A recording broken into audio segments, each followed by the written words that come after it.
What is also interesting for us to remember is that after January, in February, that somewhere around the middle of February, there was a celebration that was known by the ancient Romans as the Lupercalia.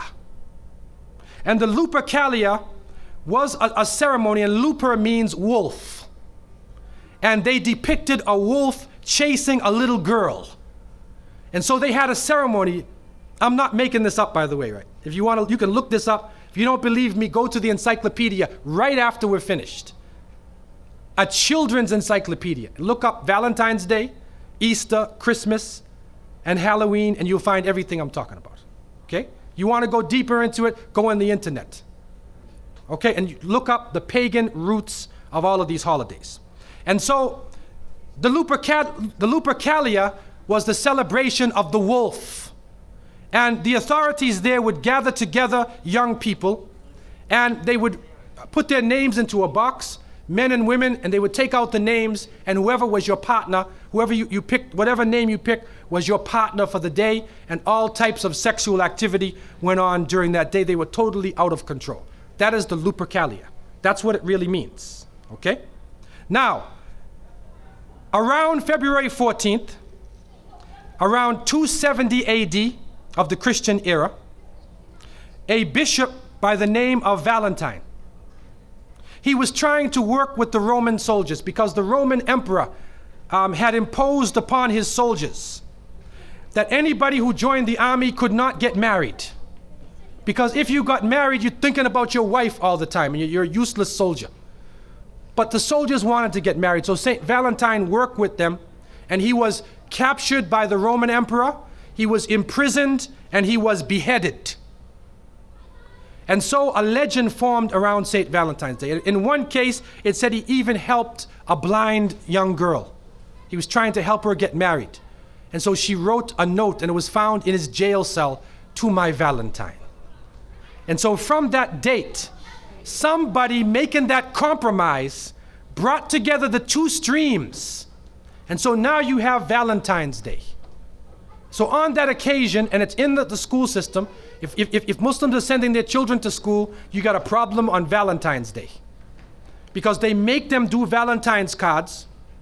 In some cases, it becomes mandatory in some classes. Now they even have in Canada, I don't know about here, you can buy a Valentine's Day card. Somebody will come and sing, or somebody will bring food, and they make it very lavish. And so what happens is young people are forced together on that occasion. And for those who are part of the monotheistic tradition, who understand that the relationship between men and women should be done in a sacred way within marriage, and not in a loose way before marriage. And we see what is happening in the society itself. We see what has happened to the standards, even in the White House. So we understand what is going on in the society. That's because people have lost their limits, the hudud. The limits have been broken up. And so those who are maintaining the limits in the monotheistic religions, and in those people of consciousness, recognize that St. Valentine's Day is really part of a pagan holiday where people are carrying out the so-called wishes of Venus or Aphrodite, their little son called Cupid. And he shoots you with an arrow. You know that story? He shoots you with an arrow and you fall hopelessly in love. And some Muslims say, I want to get married, I'm in love. You're in love? What is love, man? There is kafa'ah. In fiqh, there is kafa'ah, suitability. Yes, there should be an attraction between husband and wife. But the Prophet, peace be upon him, spoke about the beauty, about wealth, about genealogy, right, nasab, and about deen. And he said, marry people for their religion, for their deen, their taqwa. That is the basis of the marriage. And so, St. Valentine's Day is another time that we have to take a stand. And we'll have a question and answer period at the end, but the position we are taking is the young people should have nothing to do with Valentine's Day. You have to step out of that completely. In Christmas, another problem faces us. What do you do? Do you give presents? Do you take presents? What do you do? Are you involved? One of the greatest benefits after my belief in Allah, in accepting Islam, was when Christmas season came, and as a Muslim, we don't give any gifts. And Christmas season came, we said, Alhamdulillah. At that time, we have another way of expressing ourselves during that season. And so Muslims should not be involved. In some cases, if the person is your neighbor or somebody and they give you a gift, the Prophet, peace be upon him, accepted gifts.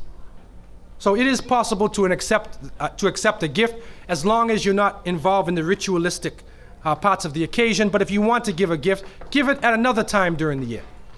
So they understand that we have other things. We have our Eid. We have other times. Let them invite them for food during the Eid al-Adha. Give them something at that time. Give sadaqah at different points in time.